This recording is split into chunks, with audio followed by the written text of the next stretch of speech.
support these CLPS missions. The company completed its lunar lander in a new facility at the Houston Spaceport, just down the street from NASA's Johnson Space Center. It's an autonomous Nova C.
Good afternoon, and welcome to NASA's Johnson Space Center in Houston. I'm Nilofer Ramji with NASA Communications. Thank you for joining us. On February 22nd, Intuitive Machines' IM-1 mission softly landed in the South Pole region of the Moon near Malapert A. Named Odysseus, the lander completed a 7-day journey to become the first U.S. soft landing on the Moon in more than 50 years.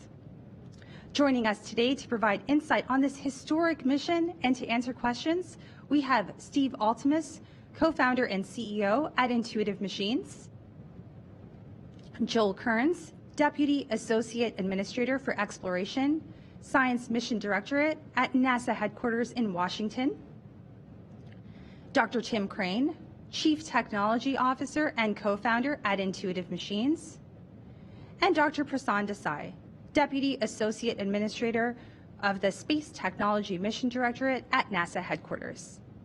First, we'll start with some initial remarks from our briefers before opening it up for questions. We'll be taking your questions on our phone bridge this afternoon, so if you've joined us today, please press *1 to add your name to the queue and ask your question. We'll now begin with opening remarks from Steve. Thank you, Nilofer. Well, hello, everybody. I reflected before we came into the briefing studio this afternoon that this is the first briefing about being on the surface of the moon for the first time in about 52 years in this room. So that's quite incredible, and it's a pleasure to be here. Intuitive Machines, Odysseus lander landed yesterday at 5:24 Central Time. We did have a stable, controlled landing and a safe, soft touchdown. I'll give you a little bit of description today about the state of Odysseus, or Odie, and its attitude on the surface and what you can expect from it over the coming days. It's pretty incredible. It was quite a spicy 7-day mission to get to the moon, and I'll give you some fun facts about how far we've traveled and how fast we've gone. So just to begin with, the vehicle is stable near or at our intended landing site.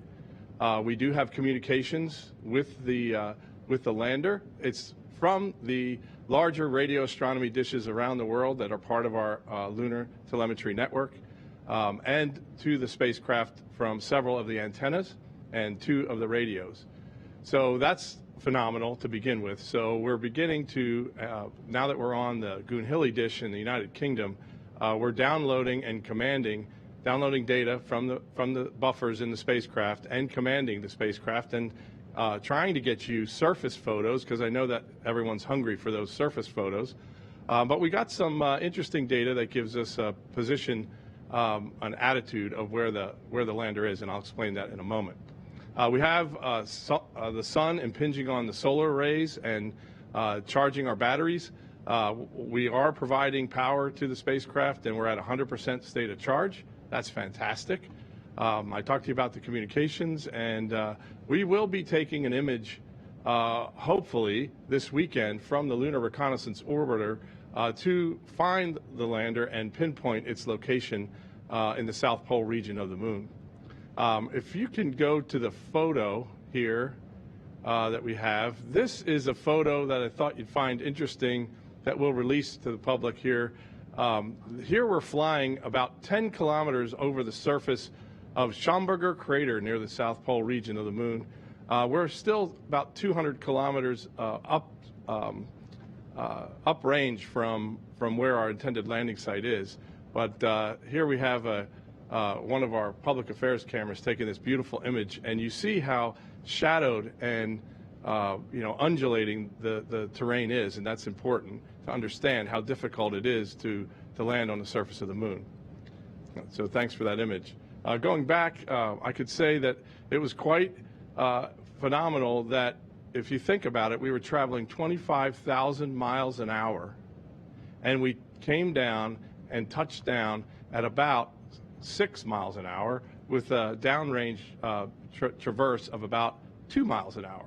That's walking speed.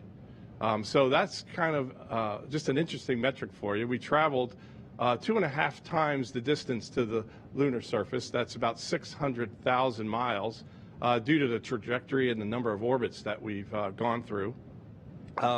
In doing that and in performing that incredible deceleration, our first-of-a-kind liquid oxygen, liquid methane, additively manufactured 3D printed engine burned 6 times for a cumulative burn time of over 20 minutes. It's just an incredible performing machine, and we're really proud to take that technology to a TRL level 9. I got to say something about the team. The ops teams were cool under pressure for the whole 7 days. It was quite amazing to see them in work, real space cowboys. And, we worked through all the difficulties. If you think back from Apollo days, there wasn't one mission that went absolutely perfectly. So you have to be adaptable, you have to be innovative, and you have to persevere. And we persevered right up until the last moments to get this soft touchdown like we wanted to. Let me just talk briefly about attitude on the surface. This is a little lander. I'm going to pretend that's the rock that the lander's leaning on. We think we came down with, like I said, about 6 miles an hour this way and about 2 miles an hour this way, and caught a foot in the surface, and the lander has tipped like this. And we believe this is the orientation of the lander on the moon. We're getting sun moving this way around the lander, so the solar arrays are being powered, and we believe a little later we'll get solar sun on the top deck solar array. The majority of our payloads are all in view, and we are collecting science, and we've collected science along the way to the moon, and been downloading that data. In particular, 3 payloads that are positioned on the lander, they have been operationally used in this mission. The LN-1 payload out of Marshall Space Flight Center, it assisted us in determining our precise location in space, orbit determination we call it, using a Doppler measurement. That was very useful, and as it was part of the Deep Space Network, it augmented our communications from our own commercial network. The other one you've heard about was the NASA Doppler Lidar from Langley Research Center, and we integrated their telemetry stream into our navigation application, and we use that for our powered descent initiation. And then finally, the one that was very useful was a new technology out of Glenn Research Center, and that was the radio frequency mass gauging. And that instrument really gave us an understanding of what the propellant tank levels were, which helped us budget the amount of propellant to take us all the way safely to the surface of the moon. So very interesting mission so far. As we get more telemetry and turn more things on, we'll be updating you over the coming days of the analysis and the reconstruction of the landing.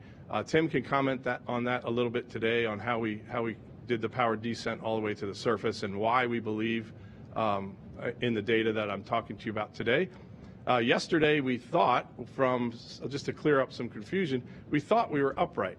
And the reason was that the tanks were reading, this is the X direction, and the tanks were reading gravity on the moon. At the fill levels, there were still residuals in the tank, and we saw those measurements in the X direction. Well, that was stale telemetry, so when we worked through the night to get other telemetry down, we noticed that in the Z direction, this direction, is where we're seeing the residual tank quantities. And so that's what tells us with fairly certain terms the orientation of the vehicle.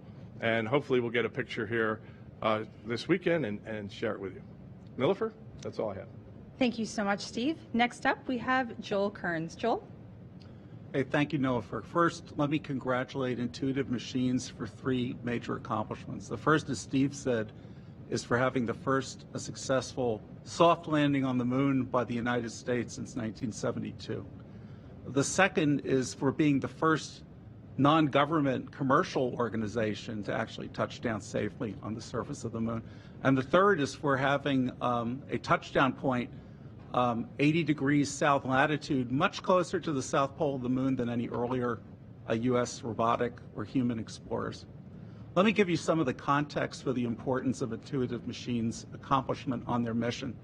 In 2017, the nation charged NASA to expand our scientific and technical work in the area of the moon, science, technology, and human explorers under our Artemis initiative. As part of that, NASA went down the path to listen to what industry had been telling us for some years, which is that for robotic landing services, that we should be able to purchase that from U.S. industry instead of doing it ourselves at NASA for robotic systems. Now, NASA is very good at building and operating robotic probes throughout the solar system, but we knew we'd be going back to the moon repeatedly to do science and technical studies and eventually human exploration. So we put into place this Commercial Lunar Payload Services initiative, or CLPS, to buy, in effect, the service to bring NASA cargo down to the surface of the moon and have the data from those experiments brought back to Earth by industry.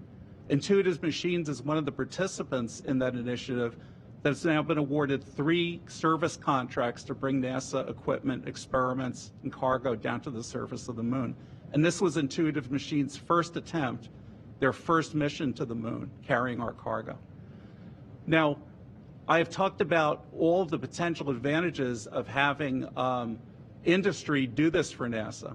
The industry had told us years ago that they thought they were technically ready to do it, that they thought if they specialized in doing it, that they could probably do it at less cost and much more frequently and much faster from initial order than NASA probably could, since we would normally build a custom spacecraft for every endeavor. And we've seen that so far in the progress that our CLPS vendors have made as they're working down to fly off their first missions. Intuitive Machines, though, however, in doing a soft touchdown on the moon has provided the first real evidence that this is possible to do. It's possible with today's technology, with dedicated engineering and appropriate financial management, to have a private company actually design a spacecraft, develop a mission, buy a rocket, and fly all the way to the moon and soft land on the surface of the moon. Not just in an area where we landed earlier, decades ago, near the equator with the Apollo missions, but in the unusual territory at the South Pole, which is the focus of our future human Artemis missions. This is a gigantic accomplishment. On this particular mission, we had the company bring 6 NASA science and technology experiments on board down to the lunar surface. They ranged to do studies in science, in looking at the electron density and plasma on the surface of the moon, technology studies such as measuring rocket plume impingement during landing, navigation studies on the way to the moon, down to the surface of the moon, laser ranging, fuel quantity, as other investigations. And interesting enough, when we started this, we had put together a list of different instruments and payloads that the Commercial Lunar Payload Services companies could volunteer to take down to the surface of the moon.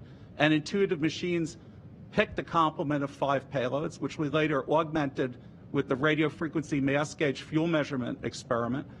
And Intuitive Machines picked a number of payloads and experiments from NASA to bring down, which, as Steve brought out, greatly benefited them during the execution of their mission.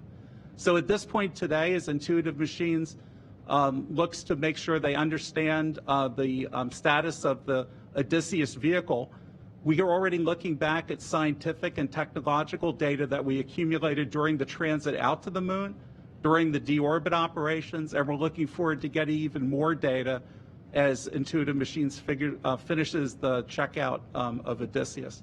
Now, in doing so, we knew at NASA when we went out to gather this by commercial services that we had these great potential benefits, but we also had risks. We knew, for example, no one had previously done this. We knew we were asking industry to do an incredibly difficult thing to do, to go from those high speeds of orbital velocity all the way down to the very slow speeds to get to a particular position on the moon where we wanted them to land. And Intuitive Machines' accomplishment for this actually shows everyone that this approach will work, and we look forward to using it over and over in the future. Nilofer? Thank you so much, Joel. We'll now hand it over to Tim. Thank you, Nilofer. Very excited to be here today. They told me to smile before the press conference, and I can't help but smile anyway because we landed on the moon. A little bit about Odysseus. Odysseus is a mostly autonomous vehicle. Our operations crew would monitor the vehicle during flight. We'd provide some trajectory updates and parameter updates, and that's what got us into lunar orbit. The lunar descent is different, though. During orbit, we would prepare for maneuvers, we'd watch the maneuver, and then know that we had time to recover afterwards and replan for the next stage. But lunar-powered descent is the end game. There is no after. You're either successful or you fail. And so the last rev around the moon, we buttoned up any last-minute changes we wanted on the vehicle, and there were a few that we may talk about today. And basically, the vehicle disappeared behind the far side of the moon. We had loss of signal for 25 minutes. Everybody got up and went to the bathroom. There was nothing to do but wait for the signal to come back on. It was amazing how quickly we adapted to continuous communications during transit to regular losses of signal being a part of our life because we're circling the moon. Once we came up around the north pole of the moon, we were in a polar orbit. The vehicle was completely autonomous. We watched as the onboard systems pointed our cameras to the moon. We processed over 10,000 images on board with our own machine learning algorithms to manage the speed of the vehicle. And the guidance system decided, based on the propulsion system, our available thrust levels, orbital velocity, and distance to the target near the South Pole, when the right time to turn the engines were. That's power descent initiation. And the engines came on approximately 13 minutes before landing. We were at full thrust for what we call braking 1. Basically, we were trying to slow down from approximately 3,600 miles per hour to something more like 30 miles per hour near the landing site. That's braking 1. The vehicle performed flawlessly. Our main engine thrust was good. Our thrust control was perfect. Engine performance has exceeded expectations in many ways. And flight control, my personal background, kept the vehicle pointed exactly where it was supposed to go for the entire burn. We monitored down until a pitch over event. So early in the trajectory, the vehicle is basically flying sideways with respect to the moon, and we're flying in one direction, and the engine is slowing us down to take that velocity out of the vehicle. Once we get within a kilometer of the landing site, however, the vehicle goes into what we call a pitch over. And this brings another set of cameras into alignment with the landing site. At that point, we lost comm, which we knew we would do because we switched from one set of antennas to another. And then we regained communications all the way until approximately 200 meters above the landing site.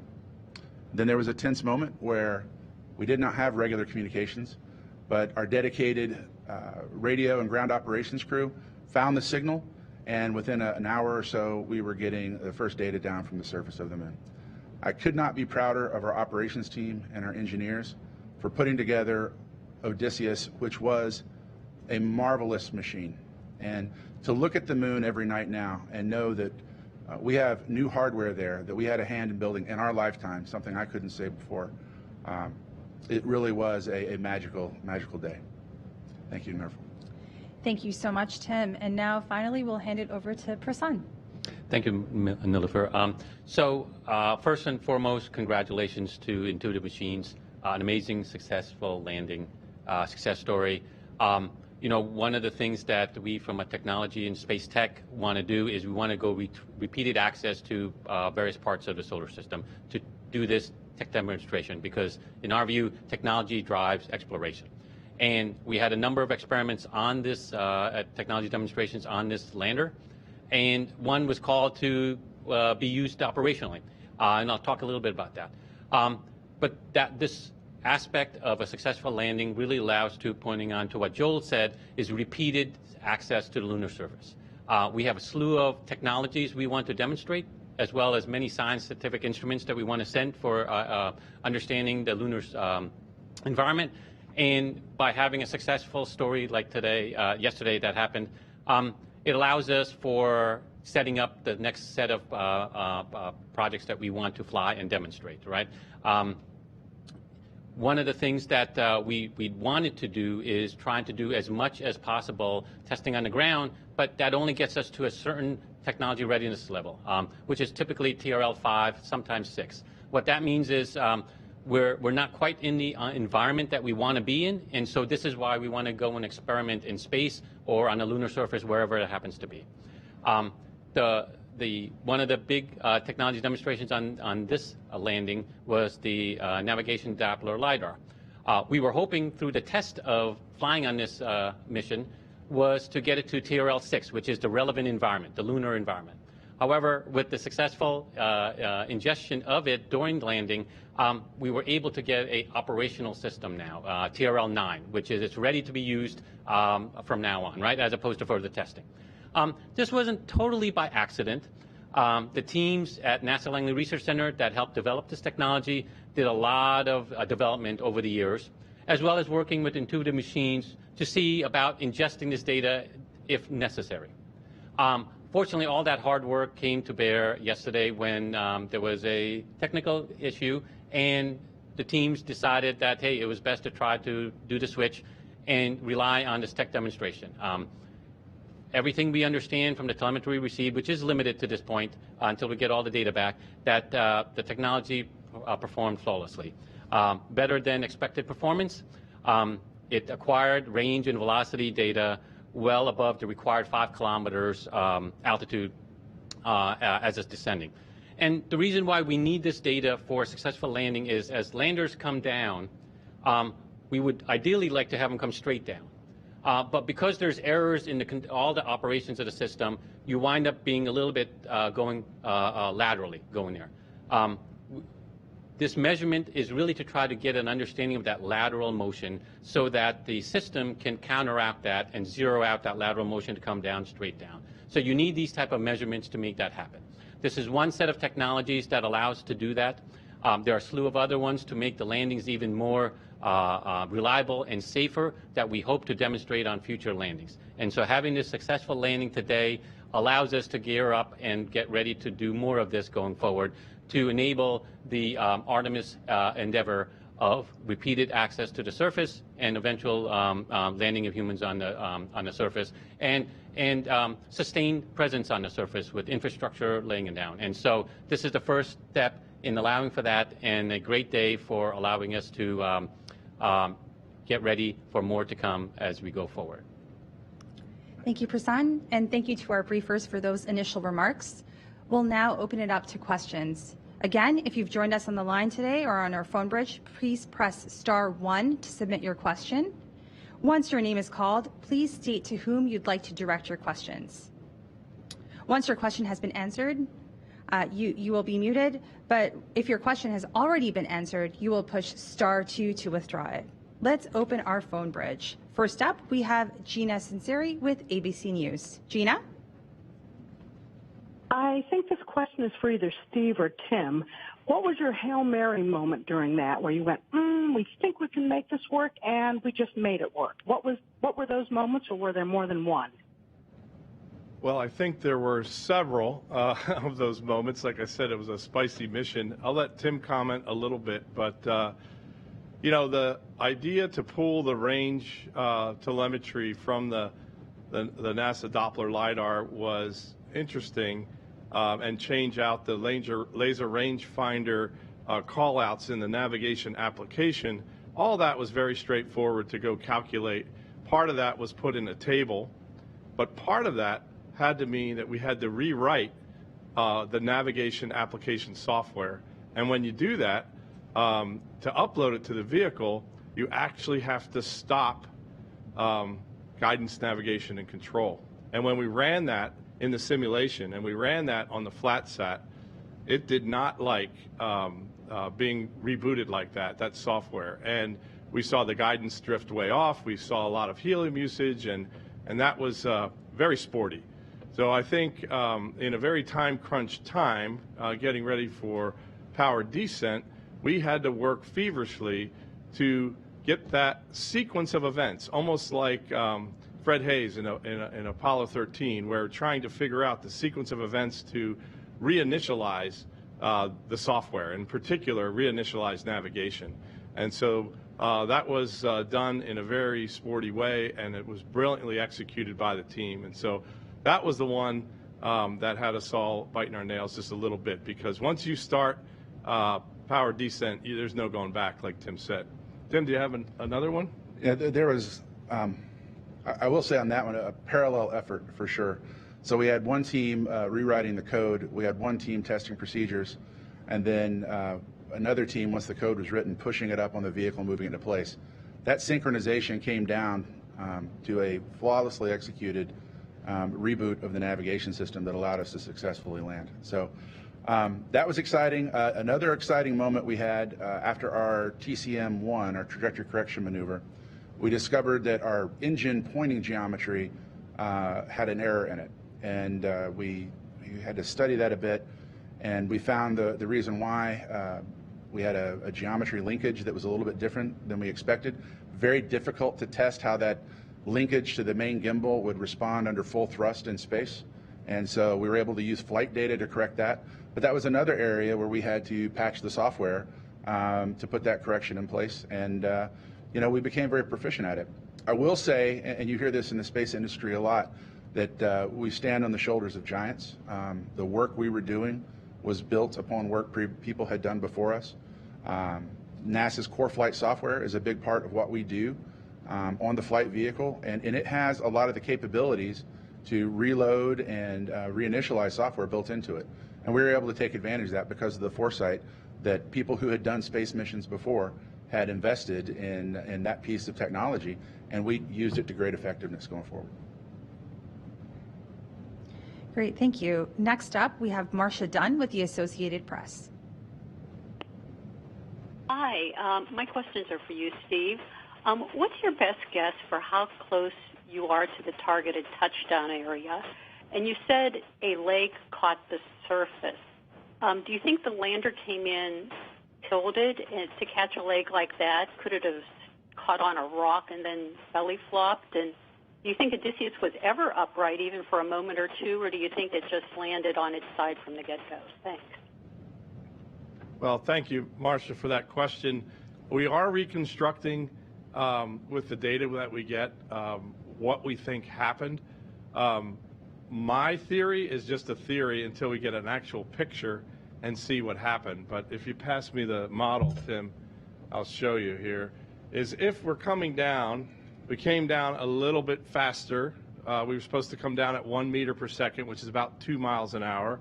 And we're supposed to null the lateral velocity, which is supposed to be 0, and we're coming straight down. We had about 2 miles an hour going this way. And so if you're coming down at 6 miles an hour, is what we think, and moving 2 miles an hour, and you catch a foot, we might have fractured that landing gear and tipped over gently, like I said. We have to go look at when the main engine cutoff was to see if the main engine had any coupling effect to that or not. I can't tell you for sure. It'd be good to see the health of the landing gear and see how that all looks. And so it'll be a few days before we get all of that put together and reconstructed. That's an action I've already given the team, and I look forward to the answer to help inform our future flights. I can add to that after pitch over, we have a hazard relative navigation system that generates measurements at 1 hertz. This is our optical processing. And we generated 84 measurements and processed 79 of those. So 84 is important because we have approximately a 120-second timeline from pitch over to landing. So the fact that we generated 84 accounts for a portion of that timeline. They're not necessarily continuous.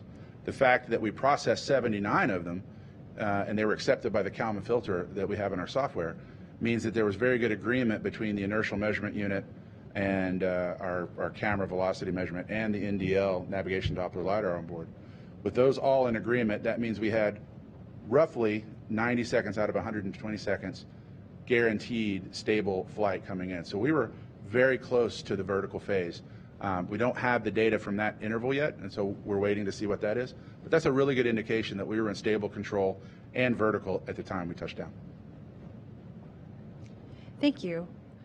Bill Harwood with CBS News. Hey, thank you very much. I think this is for Steve.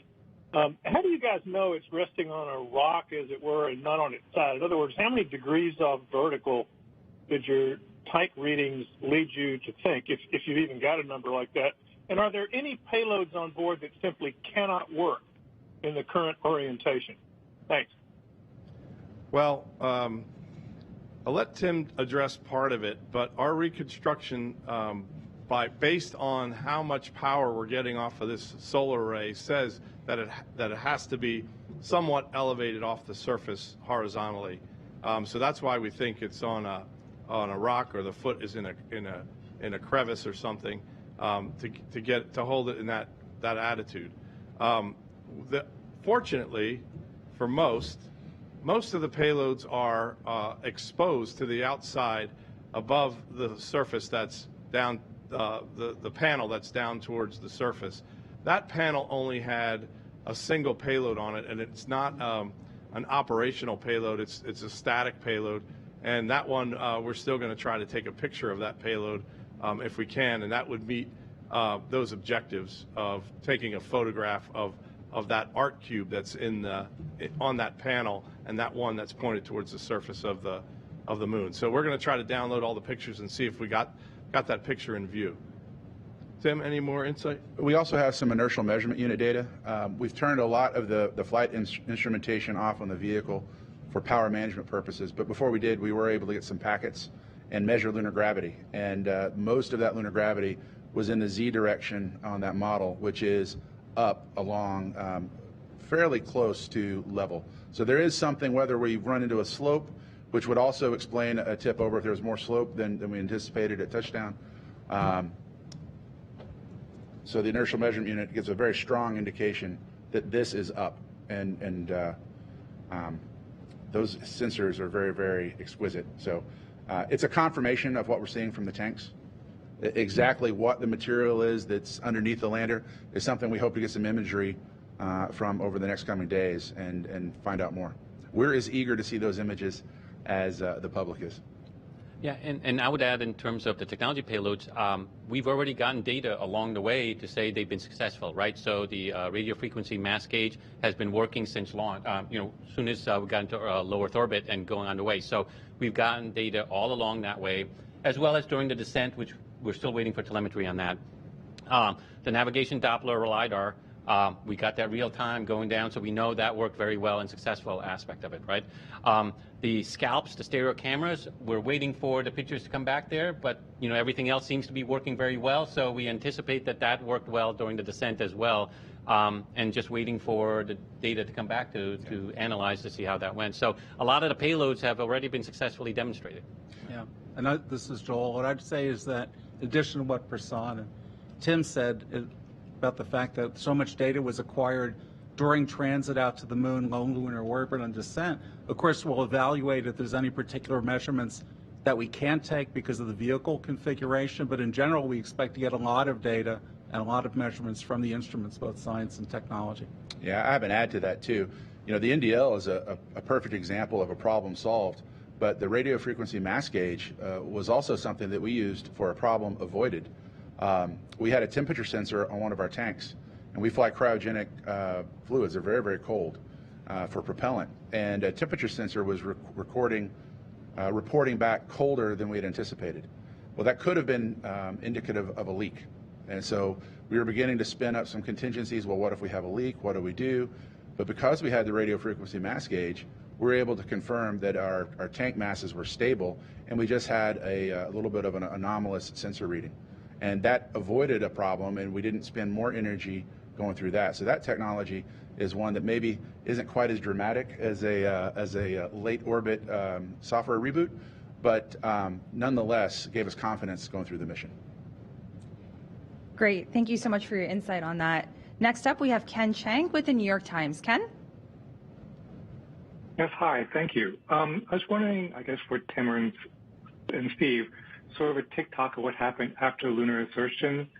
It looked like the orbit was lower than what was in the press kit, and then you had another burn that evening, and then you avoided the DOI burn, and then you had it moved up the landing time. So I was wondering what the various orbits were and how that affected the landing time. And also, when did you find out that you had a bum laser altimeter?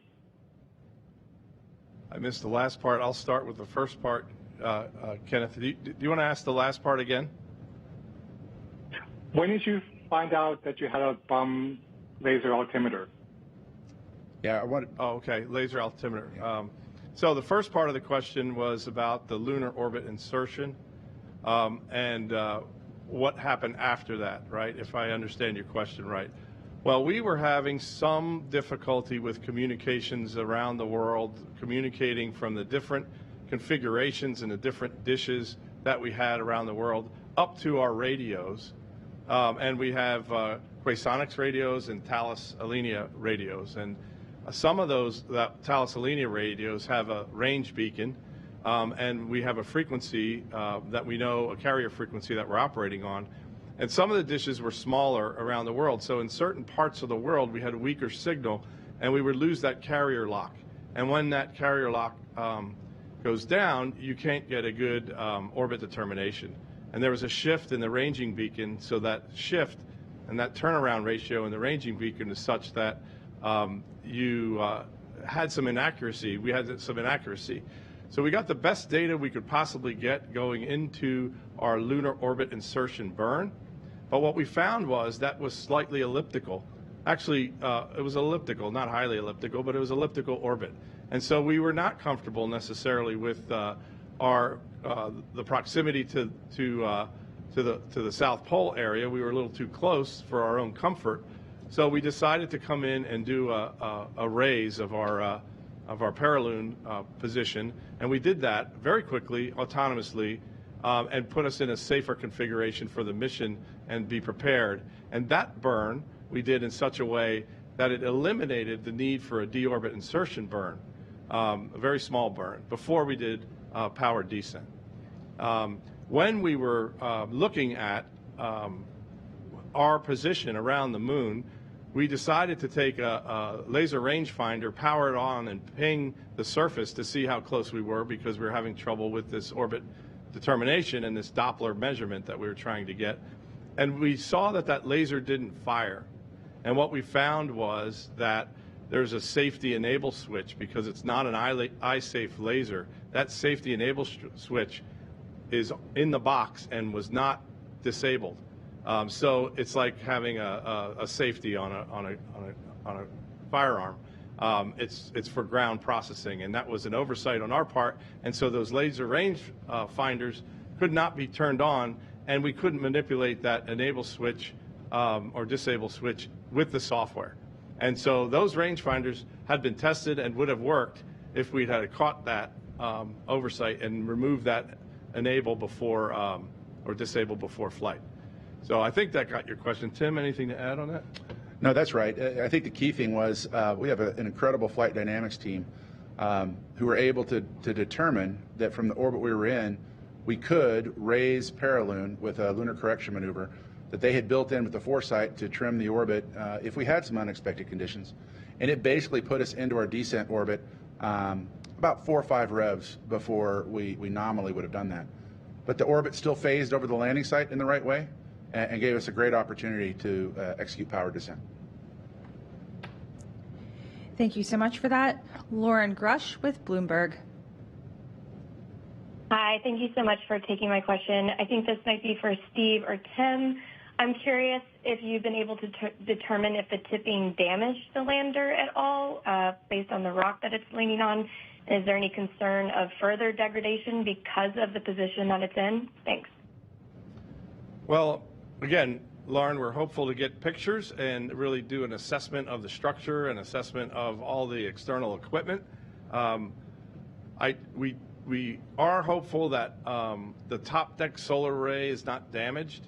and that as the sun comes around the lander, we'll be able to get some power generation from the top deck solar array, which is now vertical. And so we'll see what that means. But so far, we have quite a bit of operational capability, even though we're tipped over. And so that's really exciting for us, and we're continuing the surface operations mission as a result of it. Thank you. Next up, we have Andrea Leinfelser with the Houston Chronicle. Andrea? Hi. These questions are for Tim Crane. That final orbit you took, I just want to make sure that was specifically to implement the software patch to use NASA's LiDAR tech demo for landing. Also, Tim, on Twitter, or excuse me, X, you mentioned a big roll maneuver. Was this part of the plan? If not, what caused the roll maneuver, and did that create any complications? And finally, I was hoping you could walk us through some of the communication issues experienced right after landing. Was it difficult to get a signal because it was at an angle, or was it other challenges related to being on the South Pole? Thank you. Thanks, Andrea. I did not catch the first part of your question. Could you repeat that? Sorry, the first part was, that final orbit that you took that kind of pushed back the landing. Was that specifically to implement the software patch that helped you land with the NASA's LiDAR tech demo? Yes. Okay. Thanks. It was. We were in good position to land at approximately 3:30, but the procedures that Steve was talking about. What order do we bring down the flight control, the guidance? Do we inhibit RCS? How do we do that in such a way that there's no unexpected consequence on the vehicle? For example, if we turned off guidance, navigation, and control, but didn't turn off the RCS control valves, they could listen to noise on the computer instead of controls to zero, and we could open up the valves and lose control. So we were very, very deliberate about working through in what we call a flat sat, which is basically the spacecraft equipment laid out in a lab driven by a simulation.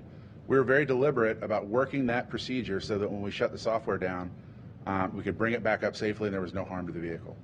We had the patch ready in time for the first landing attempt, but we hadn't come to a satisfactory procedure yet, and we had to get it right. And so Steve and I conferred.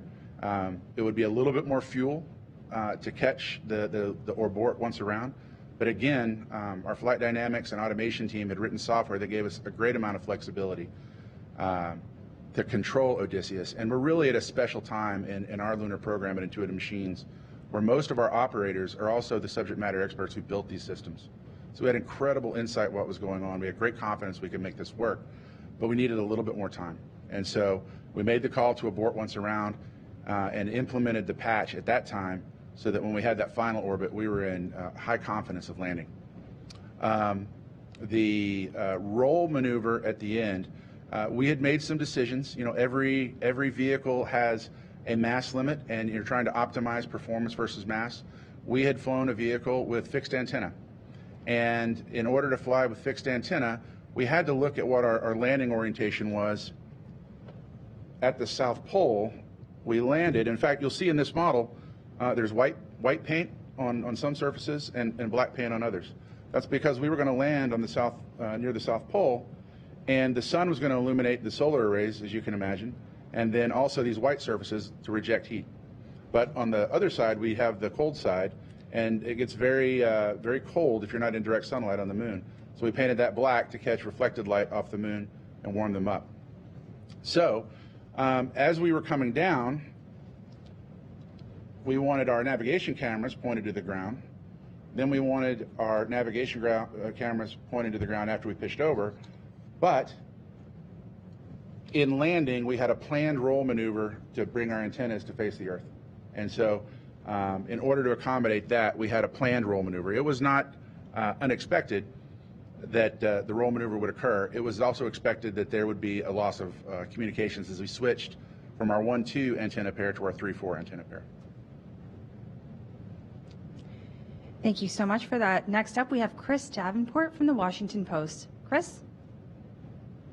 Hey, thanks, everyone. For Tim and Steve, just regarding that audible you had to make, and I want to see if I can hone down on some of the chronology to get a sense of how the day unfolded for you yesterday. About what time is it that you realized that laser rangefinder wasn't working? And then did you immediately know that you could go to the NDL system? Was this something you had planned on as a contingency, or did you kind of make this up on the fly and decide, work on it, in real time yesterday? Thanks. I'll start, and Tim will add a lot of color to this because this one was, like Gina asked, was the Hail Mary issue. When we went around the night before and we made that laser rangefinder measurement, it looked like the laser fired. We got an enable in the data, but when we did a deeper analysis of it, it was not actually fired. It was an error in the telemetry.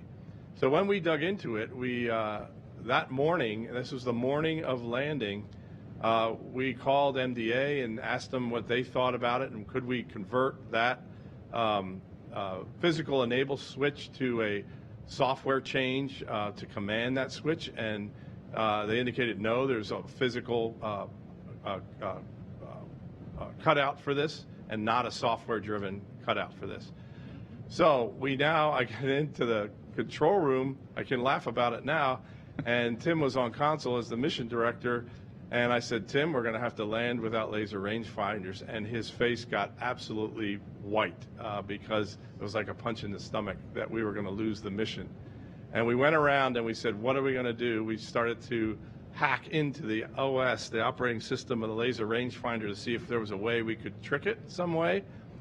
We thought about running a simulated table of the powered descent phase and predict with some parameters how we might land, and there's just way too many variables in that running a simulation table against a real world situation, so that wasn't going to work. And so Tim and I were walking through the halls and trying to find the experts, and he came up with the idea that says, why don't we just plumb the high beam laser and the low beam laser from the NDL into the registers for the HRN laser rangefinder and the TRN laser rangefinder. He came up with that while we're walking down the hall in a hurried way, and it only would work if we ingested the range measurement in the nav application, and we had done that because we had worked with the team at Langley for so long with the NASA Doppler Lidar that we were able to have that instrument in shadow mode to give them better quality data. And because it was in shadow mode, we had that measurement in the navigation application, and it was just a brilliant piece of insight by Dr. Crane to say, let's clear the register and put those two lasers in as the actual makeshift laser rangefinders.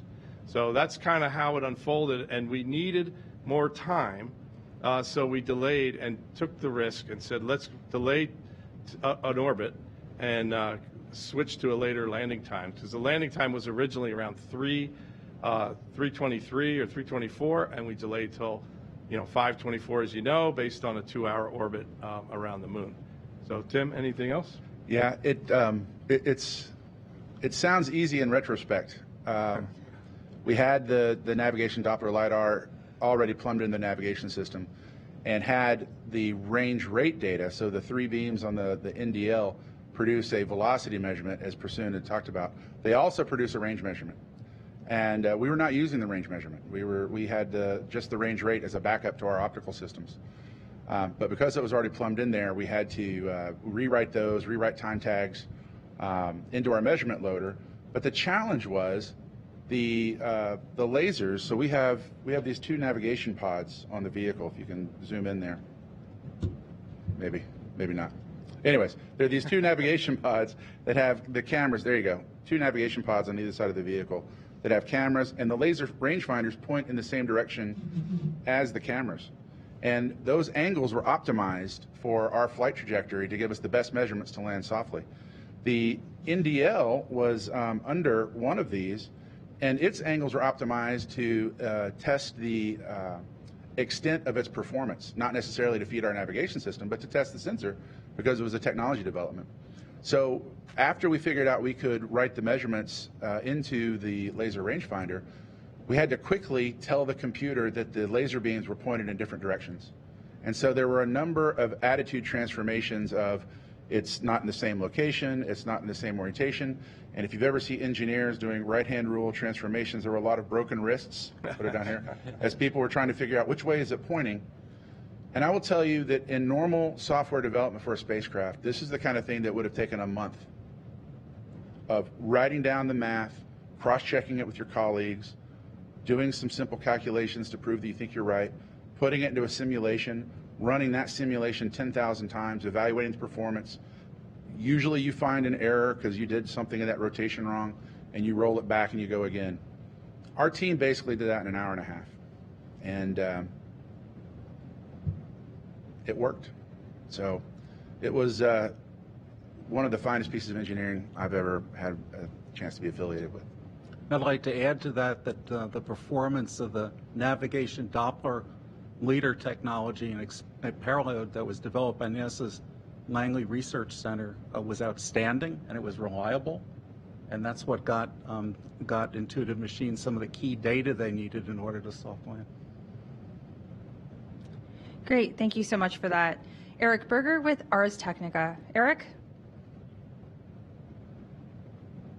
Hi, thanks very much. Congratulations. Two questions for Tim or Steve. First of all, about propellant management. I'm curious how the cryogenic boil-off matched up with your expectations and kind of how much prop you had left at the end.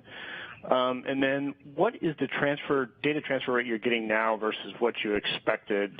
Trying to get some sense of how much data you're going to get back over the next week or so versus your original expectations. Thanks. Propellant. So actually the cryogens did very well. And just a correction, Eric, our system doesn't really have boil-off. Our tanks are rated to hold the pressure of the methane. It's very close to space storable. Really what we're worried about isn't a propellant boil-off. It is temperature management. We want to keep that cryogenic fluid very cold because the density of that fluid in our engine is what gives us the power of that thrust system. So really what we were looking at throughout the flight was, did our insulation plan and our isolation of the cryogenic tanks from the hot material of the spacecraft, did that give us the right thermal protection so that we did not heat that cold system up? And that worked very well. We found ourselves in a very good situation with propellant all the way through the mission. We used a little bit more helium than we thought through the mission, and had to adjust our control approach for that. And that was probably the area of concern. We run a little bit low on helium. So a lot of lessons learned there on how we'll manage that going forward that will play out very well. And in terms of the bandwidth, that's difficult to answer. One of the things that's happening right now, we built fault detection technology into our comm system that if we're not getting a command heartbeat up on 2 of the antenna pair, it will go through a sequence of powering the radios off, restarting them, and then if they still don't get the heartbeat command signal from the Earth, then it switches to the other antenna pair. And so one of the first things we're trying to do is get out of that flight configuration and stay locked in on 2 antennas. But with that flip-flopping back and forth, right now we're trying to get the command up to move out of that flight mode, but there's a beat frequency of we go from a good configuration to one that's down, and then we're about to come up to the new one, and we move to a new antenna. And so we're working through that. When we left to come over for the briefing, I think they just about had that solved, but I can't give you a strong number because there's a variability there as we go from different antennas to different dishes around the world. Great, thanks again. Jeff Faust with Space News. Jeff? Good afternoon. Maybe just to quickly follow up on Eric's question for Tim, what is your best guess at how good the data rate you can eventually get once you optimize the system for the lander and its configuration? And then also, I think this question was asked earlier, I may have missed the answer. What's your best guess in terms of margin of error of how close you are to the predicted landing site? How many kilometers away do you think you touch down? Thanks. Yeah, great questions. Thanks, Jeff. Best guess, in terms of bit rate, that's hard to say because that does vary with the antenna size and the sensitivity of each antenna. But we expect to get most of the mission data down once we stabilize our configuration. In terms of landing accuracy, without precision navigation sensors on board, the best you can expect to land on an IMU-only landing system would probably be in the 4 to 5 kilometer range. However, our optical navigation sensors perform flawlessly. In fact, our optical measurements looked better on the scopes than they had in simulations. So I'm confident that we're well within probably a 2 to 3 kilometer accuracy of the landing site for this mission. Would have been better if we'd have had our full complement of sensors as expected. And just as a closing point, Jeff, on this question is that we're planning, working with the Lunar Reconnaissance Orbiter and the Arizona State University faculty to do a pass to see if LRO can locate our position precisely and give us a latitude and longitude. And we expect that measurement, that pass to occur this weekend. Thank you so much for that. Joey Roulette with Reuters. Joey? Hey, thanks for doing this. Question for Tim or Steve. Since the lander is on its side, I was wondering if you could go into how that will limit what the lander can do, which operational capabilities are impacted by that, and which science objectives, if any, won't be able to be conducted because it's on its side. Thanks. Well, I'll comment initially, like I mentioned, we don't have active payloads on the panel E, I believe, is what's facing the surface of the moon. And so therefore, the active payloads that need communications and we need to command and we get the telemetry out are all exposed to the outside, which is very fortunate for us. We do have antenna, however, that are pointed at the surface, and those antennas are unusable for transmission to Earth, back to Earth. And so that really is a limiter. Our ability to communicate and get the right data down so that we get everything we need for the mission, I think is the most compromised from being on our side. Anything I missed, Tim? No, that was it.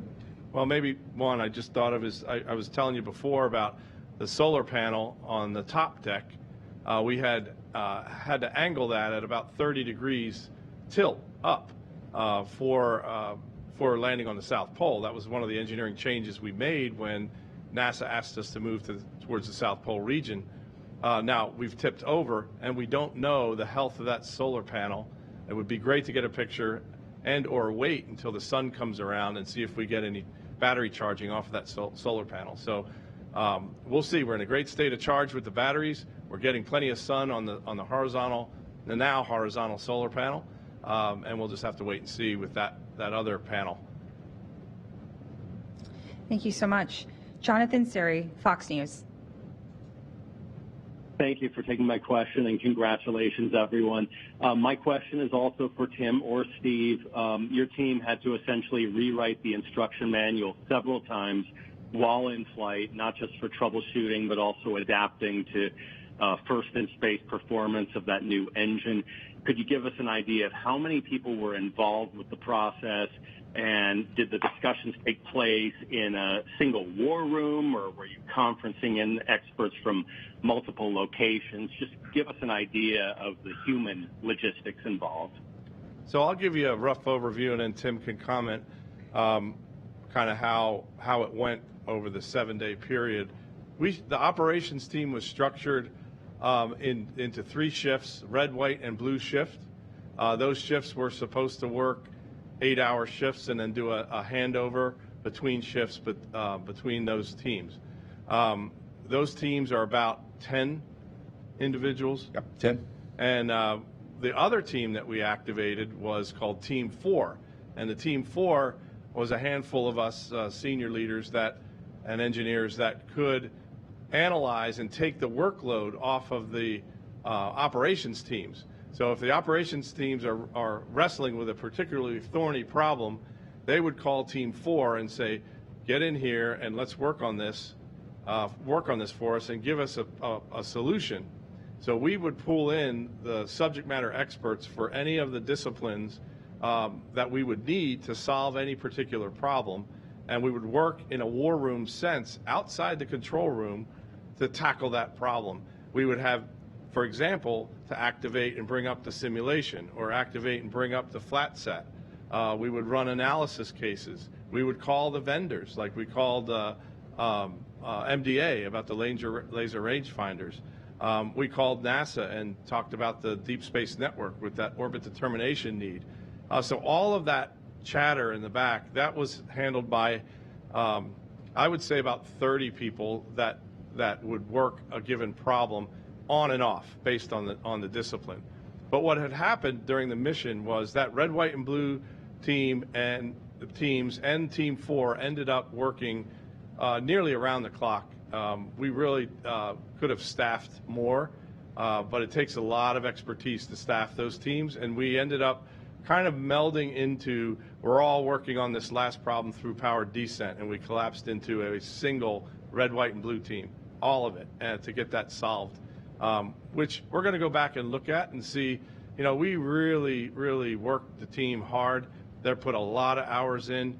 I think one of the longest days was 48 hours long, and another day was 40 hours long for some of the folks, and that's, you know, just working too hard, and we need to give them rest so they can be bright and make the right engineering decisions. So we got some lessons learned in that area, but we did it, and it was worth it, and it was a whole idea of persevering through the challenges and never giving up. Never, ever give up until the last-ditch solution you could find, and then keep thinking about it if it didn't work. So just a testament to a great operations team. Yeah, I'll add to that. You know, our operations concept was a blend of human spaceflight for space station and space shuttle. We have, you know, that's in our culture here in the Houston area. Some of us had worked on the LHAT Morpheus project at NASA, which was in some way has the DNA that led into Nova C. We had people with a military operations background, and then we had people from commercial networked operations. And so we put all of that together, and we came up with our own unique blend of how we were going to do spacecraft operations. And a big focus of that was the people inside the room on the red, white, and blue teams, keep the vehicle alive. Keep the vehicle alive and doing what it's supposed to do. And then all the mission directors, myself, Jack Twofish Fisher, and Trent Martin, we had the responsibility to interface with Team 4.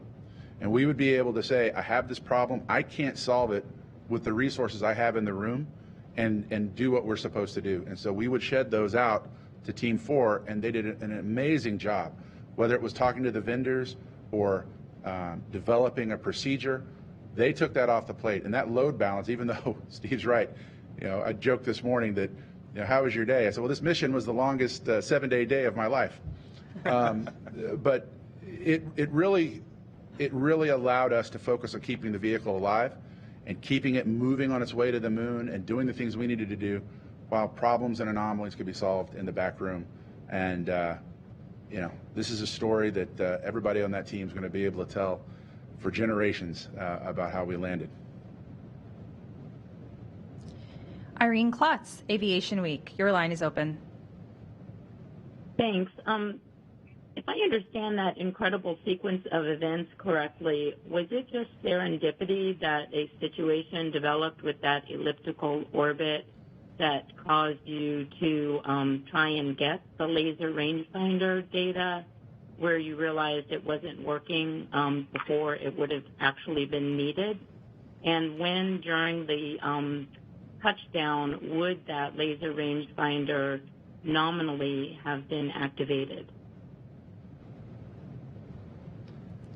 I think I understood, Irene, the question.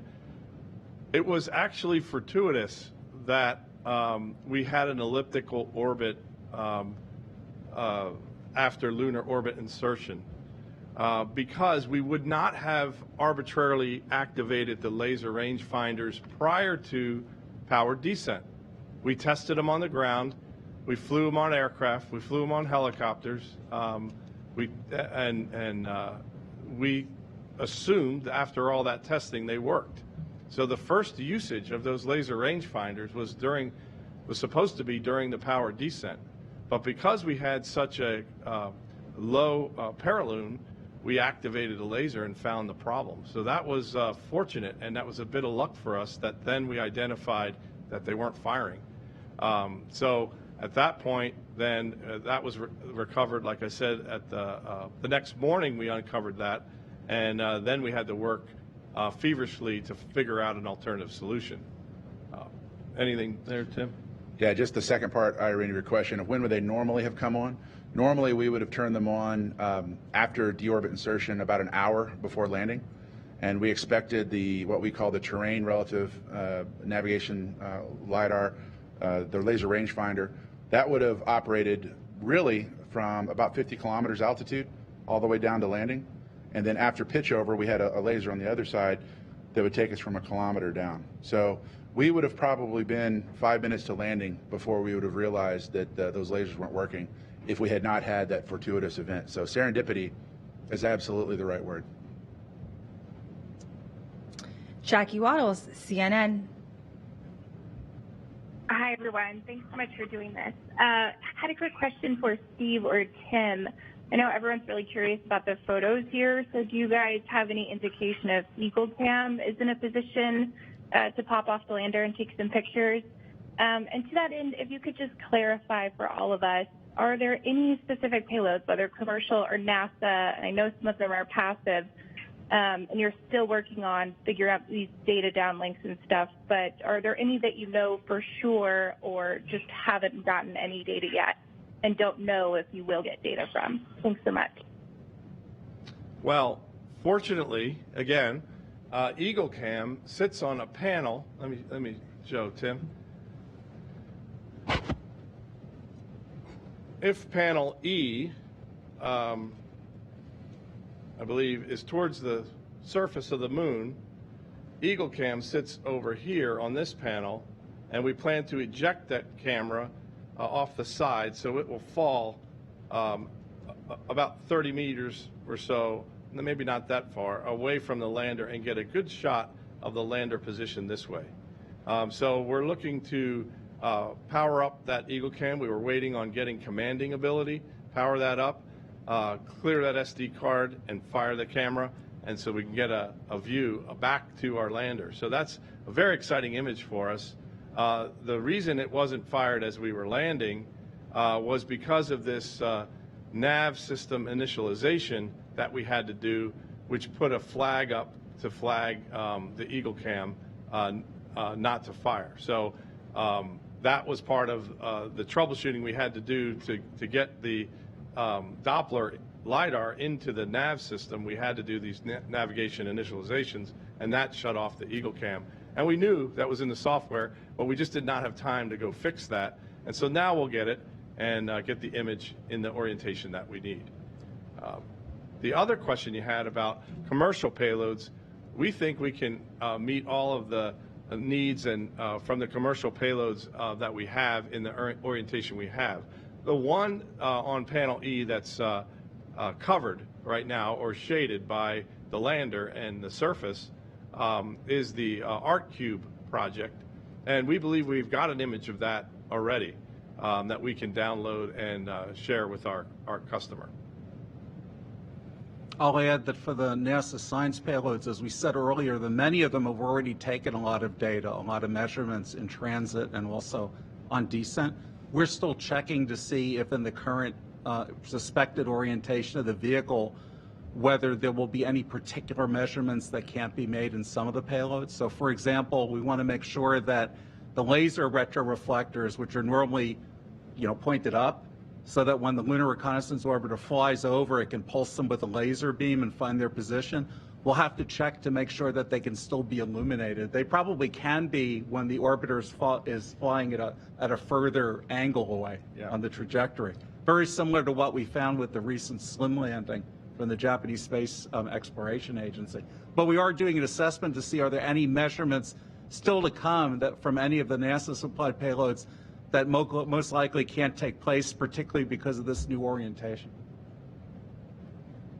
Great, thank you so much for that. Will Robinson-Smith for Spaceflight Now. Will?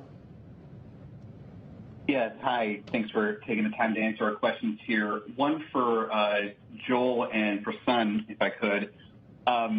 Given the success and now the operability of the NDL, will that become a, highly recommended or required payload on future CLPS missions? And what are the potential implications or knock-on effects for the human landing system landers, will NASA recommend that Blue Origin and SpaceX implement that into their landing systems? Thanks. I'll take a shot, Prasan, but please add. So for our commercial Lunar Payload Services initiative, we don't prescribe to the company partners that are doing this as a service, what techniques or technologies they use. But as you can imagine, all these different companies are always looking for low-risk, good performance ways to gather the data or conduct the operations that they are going to conduct for NASA. So I'm sure that this story, as you can tell now, is very public about things like the performance of the NDL, and we would think that people that are looking at lunar landers would be checking into that technology now that it's actually been flight proven operationally on probably an unanticipated flight test mission, right? I actually use it operationally. I would say the same thing, the human lander system partners have their own techniques and their own approaches that they're taking, but again, now that this has been actually shown to operationally work, I would think it's going to be of great interest to folks that want to travel to the moon. Prasan? Yeah, I will add, we've actually, NASA has already licensed this technology to a small company to commercially provide this to whoever wants to buy it, right?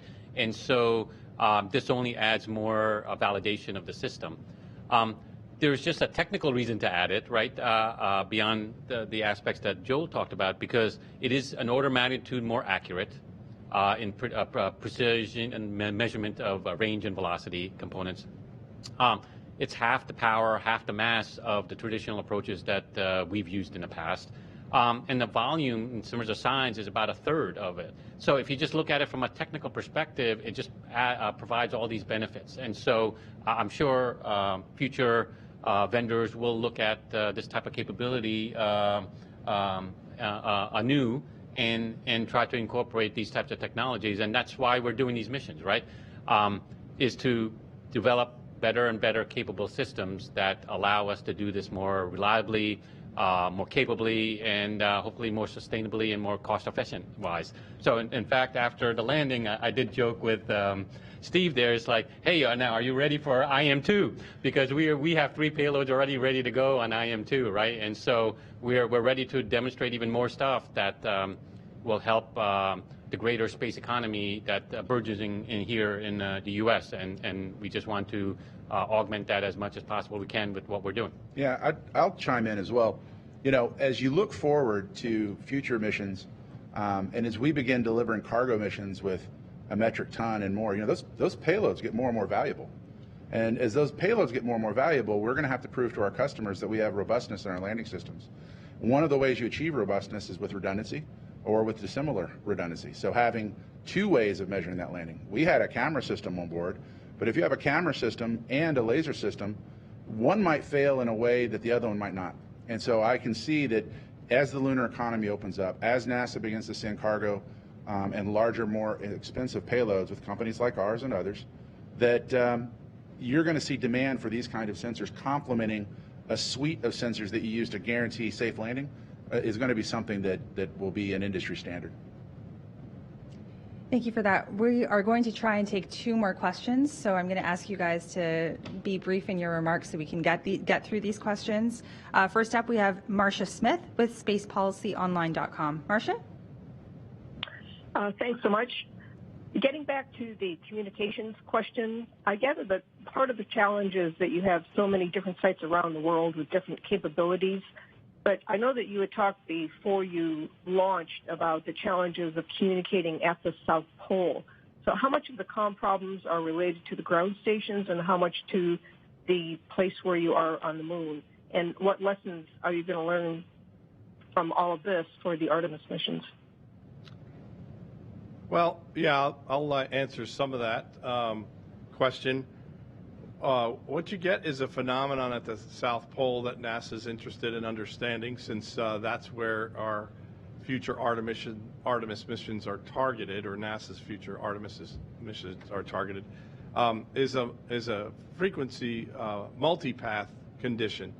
And so are you going to get multipath interference on your communication frequencies?